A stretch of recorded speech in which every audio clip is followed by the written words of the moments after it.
আসসালামু আলাইকুম বন্ধুরা, কেমন আছেন সবাই? আশা করি ভালো আছেন। আমিও ভালো আছি আল্লাহর রহমতে। অনেক দিন পর আবার ইন্ডিয়ান বিষয় নিয়ে আসলাম আপনাদের মাঝে। আসলে ইন্ডিয়ার বিষয়গুলা নিয়ে অনেকেই অনেক সময় ভিডিও করতেছেন, আমিও করতেছি। কেউ ভাবেন ভিউজের জন্য করতেছি, কেউ ভাবতেছে হয়তো মানুষের উপকারে আসতেছে। এক একজন এক একভাবে করতেছেন। এখন কিছুদিন আগে আমি বলছিলাম যে স্লট পাওয়াটা কিছুটা সহজ হওয়ার কথা ছিল।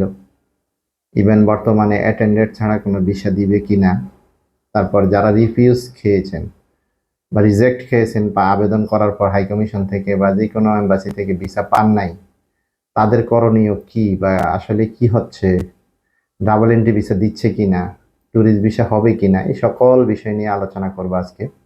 অনেকগুলা তথ্য আসছে, যার কারণে আমি ভাবছি যে এটা নিয়ে একটা ভিডিও করা দরকার। তো ভিডিওর মূল আলোচনা যাওয়ার আগে আপনাদের কাছে ছোট্ট অনুরোধ থাকবে, যারা আমার চ্যানেলটিতে নতুন, আমার চ্যানেলটিকে সাবস্ক্রাইব করবেন। আমি অনেককেই দেখি যে আমার চ্যানেলের ভিউজ হয় মানে একেবারে সর্বনিম্ন 30,000 বা 25,000, কিন্তু সাবস্ক্রাইবারের সংখ্যা অনেক কম। মানে মানুষ ভিডিও দেখে চলে যায় কিন্তু সাবস্ক্রাইব করেন না। আপনি যদি আমার ভিডিও ভালো লাগে বা দেখে কোনো কিছুতে উপকৃত হন, তাহলে সাবস্ক্রাইব করবেন। তাতে কি হয়, সামনে ভবিষ্যতে নতুন কোনো ভিডিও দিলে সেটা আপনারা পেতে সহজ হবে। যাই হোক, মূল আলোচনায় আসি।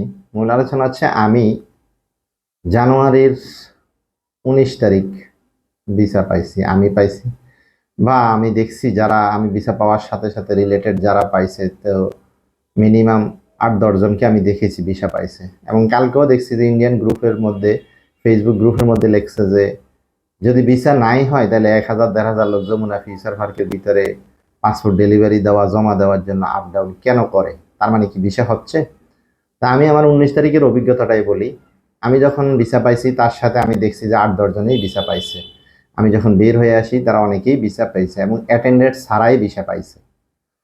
তো বর্তমানে ডাবল এন্ট্রি ভিসা, আমি আগেও বলেছি যে একেবারে মানে এটা পাওয়াটা খুব রেয়ার। শুধুমাত্র মেডিকেল ভিসা ছাড়া অন্য কোনো ভিসা হচ্ছিল না। তো ঢাকায় যারা রিফিউজ খেয়েছে, আমি দেখছি এমন একজনকে ঢাকায় রিফিউজ খেয়ে তারা মানে রিজেক্ট খেয়ে, ঢাকা রিজেক্ট খাওয়ার পরের সপ্তাহে চট্টগ্রামে ফাইল জমা দিতে চেষ্টা করছিল। কিন্তু চট্টগ্রামে ফাইল জমা দিতে গিয়ে কি হলো, চট্টগ্রামে বলা হয়েছে যারা ঢাকায় রিজেক্ট খেয়েছে তাদের ফাইল এখন জমা নিবে না। নিবে না বলতে ওরা ডাইরেক্টলি বলে নাই, তবে মানে যারা জমা ফাইল রিজেক্ট খাইছে ঢাকাতে, তারা চট্টগ্রামে ফাইল জমা দিলে ভিসা আবারও রিজেক্ট খাওয়ার সম্ভাবনা আছে, যার কারণে অনেকেই আর জমা দেয় নাই। বর্তমানে শুধু ইন্ডিয়ান যে হসপিটালে আপনি ডাক্তার দেখাবেন, কলকাতা বলেন, দিল্লি বলেন, ব্যাঙ্গালোর বলেন, ওই হসপিটালে প্রথমে মেল করতে হবে, ওই হসপিটাল আবার আপনাকে মেল করবে, ওই হসপিটাল থেকে আপনাকে বলবে কয় মাসের ভিসা দিব, 1 মাসের, কত তারিখ আসবেন, সব কিছু নির্ধারণ করার পর আপনাকে ভিসা দিবে। এবং অবশ্যই অ্যাটেন্ডেড লাগবে। অ্যাটেন্ডেডের ক্ষেত্রেও অনেক জটিলতা। কেউ কেউ দেখতেছি যে ব্লাড কানেকশনের অ্যাটেন্ডেড না হলে অনেক সময় ভিসা রিফিউজ হচ্ছে। এটা মোটামুটি মানে ধারণা করা যায়। এখন সকল কিছু আমি আগেও বলছি যে ইন্ডিয়ান ভিসাটা অনেক স্বচ্ছ করে ফেলছে। ট্যুরিস্ট ভিসার সম্ভাবনা নাই বললেই চলে। এটা এখন কোনো চিন্তাই করা যাবে না। এটা আমি আগেও বলছি। এটার মূল কারণ হচ্ছে, ভারত অনেক বড় একটা দেশ। এতে 2-1টা রাজ্যের মধ্যে যদি রুগী না যায় বা ট্যুরিস্ট না যায়, এতে যদি ভারতের এমন কোনো ক্ষতি হয়ে যাবে না। এটা তারা মনে করতেই পারে, এটা স্বাভাবিক। কিন্তু আপনাকে যে বিষয়গুলা মনে রাখতে হবে, এটা হচ্ছে যে আপনাকে অবশ্যই সকল ডকুমেন্টস সঠিক দিয়েই যেতে হবে। এছাড়া আপনার কোনো গন্তব্য ঠিক নাই। আর কন্ট্রাকচুয়াল ভিসা আসলে সব দেশের বিষয়ে কন্ট্রাক্টে টুকটাক হবে, এটা স্বাভাবিক। এটা কারা করতেছে, কেন করতেছে, কি হচ্ছে, এগুলা নিয়ে আসলে মন্তব্য করে কোনো লাভ নাই। এতে আরো নিজেদেরও ক্ষতি, আপনাদেরও ক্ষতি। এতে অনেকে অনেক সমস্যায় পড়েন, এই জন্য কন্ট্রাক্টে করে ফেলেন, সেটা আলাদা বিষয়। তবে যেই প্রক্রিয়ার মাধ্যমে গেলে আপনারা সাধারণত একটা কাজ করতে পারবেন, সেটা হচ্ছে প্রথমে আপনারা যদি দিল্লি অ্যাপোলো বা কলকাতা অ্যাপোলোতে ফোন করেন, অ্যাপয়েন্টমেন্টের জন্য মেল দেন, তারা আপনাকে মেল দিবে। মেল দেওয়ার পর আপনি আবার তাদেরকে বলে দিতে হবে যে ম্যাডাম বা স্যার, আমি আসলে বাংলাদেশ থেকে তো আমাদেরকে ভিসা দিচ্ছে না, যদি আপনারা হাই কমিশনারে আমার পাসপোর্ট নাম্বার দিয়ে একটা মেল করেন, আমাকে ভিসা দিলে, আপনারা মেল করলে আমাকে ভিসাটা দিবে। প্রথম কাজ হচ্ছে আপনাকে কলকাতার যে হসপিটালে যাবেন ওই হসপিটালের ইনভাইটেশন আনতে হবে, এবং যারা ইনভাইটেশন আনবে ওই যারা পাঠাবে, যে হসপিটাল পাঠাবে ওই হসপিটালের অথরাইজ দ্বারা আপনাকে বাংলাদেশের ইন্ডিয়ান হাই কমিশনে মেইল করাইতে হবে। আপনি বলে দিতে হবে ওদেরকে যে আপনারা আমার পাসপোর্ট এবং আমার ডাক্তারের নাম দিয়ে একটা মেইল করেন, ওরা করে। এরকম আমি পাইছি, ওরা ওখানে হাই কমিশনে মেইল করে। তাহলে এরপর যদি আপনি ওই সোনার হরিণ যে স্লটটা পান, তারপরে যে আপনি জমা দিতে পারবেন। তো স্লট যদিও না পান, এক্ষেত্রে আমি অনেককেই বলছি যে অনেকে আমাকে ফোন করেন, আসলে ফোন করলে তো লাভ হবে না, আমি হাজারো ফোন ধরতে হয়, ব্যস্ততা থাকে। বিষয়গুলো হচ্ছে যেমন কিছুদিন আগে আমি কয়েকজনের ফাইল আবেদন করছি, আবেদন করার পর এখন স্লট নেওয়ার জন্য চেষ্টা করছি, স্লট উঠতেছে না। এই জন্য ঢাকাতে গত সপ্তাহে ঢাকায় যাদের মোবাইলের ওটিপি সাথে ফর্মের আবেদনের নাম্বার মিল নাই, এরকম আমার জানা মতে 14 জন থেকে 15 জনকে ফিরাই দিছে। অর্থাৎ স্লট নিছে, ওরা স্লটটা কিনে নিছে হয়তো কোনো হ্যাকার থেকে। ওই হ্যাকাররা যখন স্লট বিক্রি করছে তারা অন্য নাম্বার দিয়ে স্লটটা ওটিপিটা উঠাইছিল, কিন্তু তার আবেদনের সময় যে মোবাইল নাম্বার এটা তারটা দিছিল। এখন আবেদনের মোবাইল নাম্বারের সাথে স্লট নেওয়ার যে মোবাইল নাম্বার না মিল থাকার কারণে তাদেরকে ফেরত দিয়ে দিছে। আবার আমি গত পরশু দিন যেটা দেখছি, একজন মেইল করছে, তো মেইল করার পর কি হলো, তার মেইলের প্রতি উত্তর আসছে যে আপনি অমুক তারিখে অমুক ডেটে অমুক নাম্বার ডেস্কে জমা দেন। আসলে কার ভাগ্য কিভাবে হয়, কার ভিসা কিভাবে হবে, এটা সম্পূর্ণ উপরওয়ালা নির্ধারণ করবে। এখন আপনি অনেকে বলুন ভাই কিভাবে পাইছেন, কেমনে নিছেন, আবার অনেকে কন্ট্রাকচুয়ালিও নিছে। কিছুদিন আগে স্লট বিক্রির কারণে ওই সময় নাম্বার ট্যাকিং বা নাম্বারের বিষয়টা এতটা মাথায় নেয় নাই। আবার কিছুদিন আগে একবার রিজেক্ট খাইলে, দুইবার রিজেক্ট, 5বার রিজেক্টের পরও ফাইল জমা দিয়ে 6ষ্ঠবারে ভিসা পাইছে। আমার পরিচিত একজন আছে, উনি 7বার জমা দিয়ে এরপরে ভিসা পাইছে। এখন প্রশ্ন হচ্ছে, এখন আবার রিজেক্ট খাইলেও সমস্যা আছে। এখন আবার রিজেক্টের ক্ষেত্রে অনেক সময় একদম 4 বছর 5 বছরের জন্য রিজেক্ট মারি দিচ্ছে, মানে এরকমও হচ্ছে। তো এই জন্য আমি বলছি যে কয়েকটা কাজ মানে নিজে নিজেই করতে হবে, আর একান্ত দরকার না হলে ইন্ডিয়া এখন যাওয়াটা আমার মতে উচিত না। কারণ ওখানে ট্যুরিস্ট ভিসা নেই।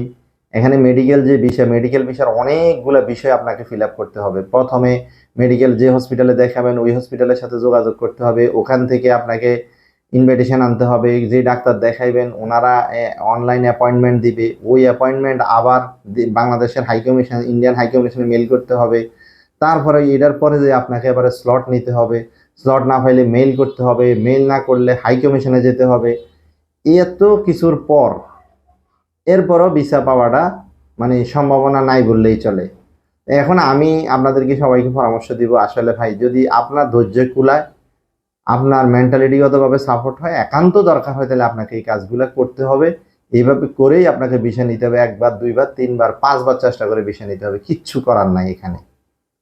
আর বাকি যে ডাবল এন্ট্রি ভিসার কথা বলতেছেন, যদি যে দিল্লিতে যেই কোনো ইয়েতে এম্বাসিতে আপনার অ্যাপয়েন্টমেন্ট থাকে, ওই অ্যাপয়েন্টমেন্ট যদি সঠিক হয়, কারণ তারা আপনি যখন ফাইল জমা দিবেন তারা কিন্তু দিল্লি হাই কমিশন এখন এটা যাচাই করবে, ফোন মেল দিবে যে এই লোকের এত তারিখ কি ওই হাই কমিশনে এম্বাসি ফেসের ডেট আছে।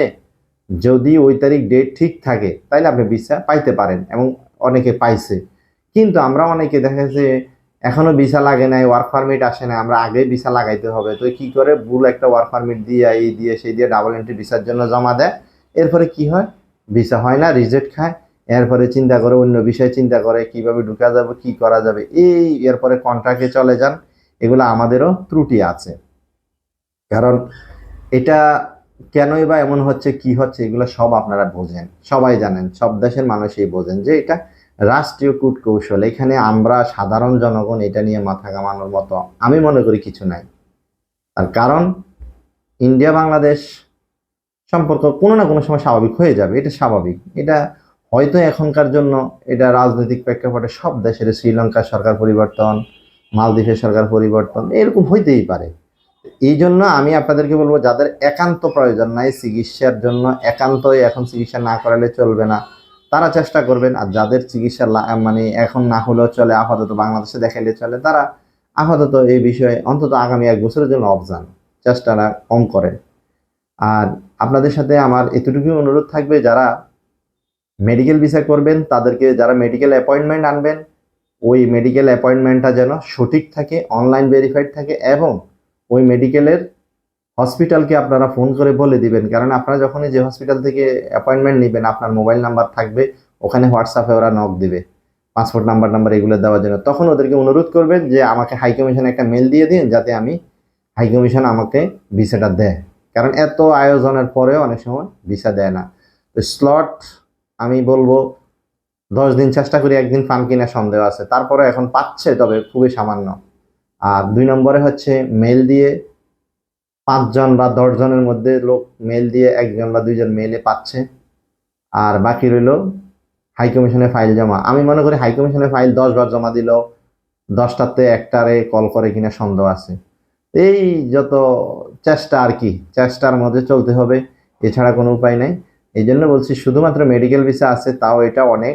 যারা নিজেদের অ্যাটেন্ডেড ছাড়া, ব্লাড কানেকশন অ্যাটেন্ডেড ছাড়া মেডিকেল ভিসা করতে চাচ্ছেন, তাদেরকে সচরাচর মেডিকেল ভিসা দিবে না। আপনাদেরকে অ্যাটেন্ডেড দিতে হবে, নির্ধারিত ডেট দিতে হবে, নির্ধারিত সময় দিতে হবে, তাহলে ওই হিসেবে হয়তো মেডিকেল ভিসাটা পাইতে পারেন অনেক কষ্টের পর, বা কন্ট্রাকচুয়ালি, বা কি বলবো, হাই কমিশনে মেল দিয়ে অথবা ফাইল জমা দিয়ে।